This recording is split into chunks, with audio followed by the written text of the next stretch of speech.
Ian Huxley loved being a soldier. The army gave him a belief in himself that he'd never had.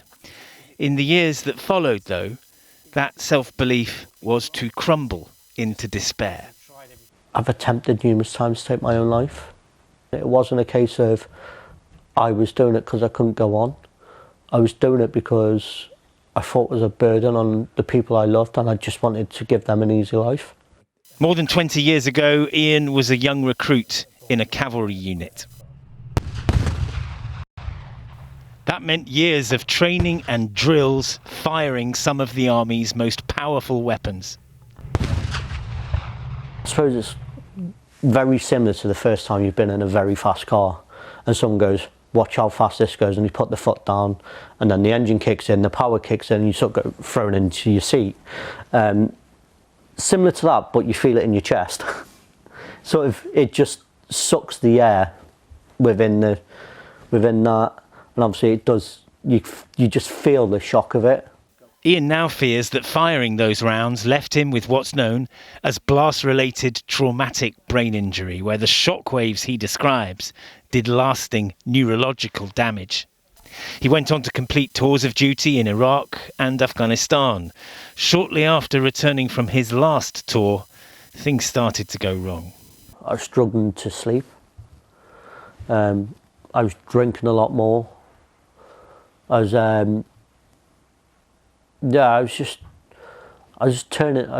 becoming very lazy. It more upsets me because of who I was for my children. Like, they're getting a person who they know is their dad and who loves them, but they're not getting the fun, outgoing me who, and don't get me wrong, I'd do absolutely anything for them, but they still miss out on so much because the way I feel and the pressure I go through, what some days I can't leave the house. Sorry. No. Over 10 years, Ian has been to see no fewer than 29 different doctors and been prescribed therapy and medication for an array of psychiatric problems, from depression and anxiety to PTSD. But there's never been any assessment of physical damage to his brain function, so we took him for a brain scan. One of the challenges of the brain is you can't see it, and again, if someone's got a brain injury, you look at them, they seem perfectly normal. And it's kind of covering that gap that our technology is able to, provide clues as to what is actually happening. And certainly one of the things that is clear is that, being close to, if you're firing at artillery or you're sending, training with grenades, you will get damage to your brain. You have abnormalities in the connections between the different areas of the brain. Neurologist Dr. Stephen Alder goes through Ian's scan with him. It shows up damage to the microarchitecture inside his head. And what I find most concerning about the people who I see who've had a military head injury is this way people seem to get worse over time.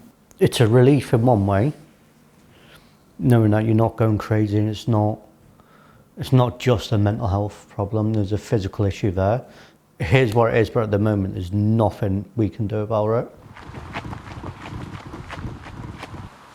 Again, if you just literally saw the cases that I'd seen, there's enough of a pattern to sort of say, look, they're all veterans, they've all been deployed in the same place, and now they've got this very consistent constellation of symptoms, which are sufficiently complicated that someone needs to take ownership of it. And until you do that, the patient and the families are going to just feel like they do, which is that they just get passed from pillar to post with no explanation, a little bit of intervention here, potentially, drug there, but it doesn't make any difference, really. Ian is facing up to a future in which his symptoms are bound to worsen. He's learnt much about the cause of his anguish. He's even seen pictures of how his neural pathways have been shaken. But he's still looking for the means to put them right. Well, Garen, Ian's story is incredibly moving, isn't it? How big a problem could this be, do you think? Well, no one knows the answer to that question for sure right now. Mary. Thousands of victims would be a conservative estimate. Tens of thousands might end up being a more accurate one. Part of the reason that no one's sure is that diagnosis of blast-related traumatic brain injury simply doesn't happen in the UK right now. If you go to a GP and say, I'm having suicidal thoughts, I can't sleep, they'll refer you for psychiatric help. There'll be talking therapies recommended or maybe medication. That might be just what you need, but if you have a TBI, then it may well not be. Ian was taking more than 20 pills a day at one point last year. It wasn't doing him any good at all. The Royal College of GPs has guidance for dealing with veterans among their patients. They talk about problems like joint pain, drug and alcohol problems, hearing loss, and mental health traumas like PTSD. But there is no mention at all of blast-related traumatic brain injury. Now remember, we're not talking about a psychological mental health problem. We're talking about the consequences of physical damage to brain function. There is some coincidence of symptoms between those two things, but they require different approaches. In America, they recognized blast TBI some time ago. It's been referred to there as the signature injury of the wars in Iraq and Afghanistan. So we're here, take it steady. The road to recovery after a brain injury is rarely smooth. Good, well done. These soldiers are getting rehabilitation at Stamford Hall. Step, turn your head, yep. Their brains were damaged by things like road accidents and sporting collisions. Well done, really good control. There's growing concern about something else inducing injury. Blasts. Physical damage from soldiers' own weapons. If shockwaves can do this to a camera in Afghanistan, imagine what they can do to the wiring within your brain. So Hugh, if you want to come in with me. Hugh Keir was a sniper in the parachute regiment. He now runs a podcast and regularly hears from veterans struggling with their mental health. This is the MEG system. It's going to be measuring the magnetic fields that are generated from the neurons in your brain. Hugh's volunteered to have his brain scanned by scientists at the University of Nottingham. Now we're going to do the balance tasks. They're trying to build up a database so they can spot signs of microscopic damage to brain cells caused by repeated exposure to shockwaves from blasts. What's the benefit of looking at the function of the brain as opposed to the actual structural form of the brain? Ideally, we'd be able to see the structure at the level that we need to, but we can't. But looking at the function, it's like looking at the lights that are turning on in your house. If there's a fuse gone or the wire's broken somewhere, then those lights aren't going to turn on, are they? In the same way, if the wire paths have been damaged by blast, then the function is going to change. There is a clear statistical link between people exposed to blasts and symptoms like headaches, anxiety, depression, and loss of balance.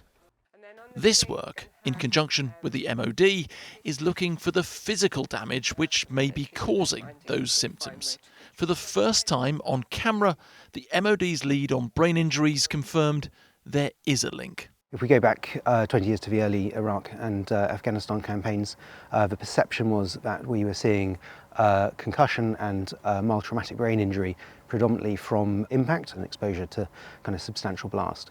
Over especially the last 5 to 10 years, we're starting to appreciate the role of what we call low-level blast. This is predominantly exposure of our service personnel to blast overpressure from their own weapon systems. How many people could be impacted? That's a difficult one. Could we be talking hundreds or thousands of people? Certainly thousands, and of course if we look then back at our veteran population, so although our current service population is up to 200,000, we have a veteran population of a couple of million. Most at risk are those who have fired larger weapons like mortars, artillery, shoulder-launched missiles, 50 caliber guns and explosive charges.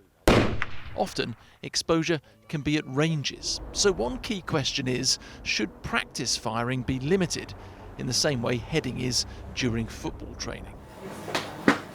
One way to test that is by looking at the biology of people exposed to blasts. At the University of Birmingham, the MOD is funding research into spotting early signs of damage. If somebody gets injured, it changes the structure and function of the brain, but it also releases chemicals that you wouldn't normally see. So if we can measure things in blood or in their saliva, that can tell us, how potentially bad their injury has been and what symptoms they may likely go on to get, and that's ultimately our aim. Back in Nottingham, Hugh's preliminary results are in. So please don't worry.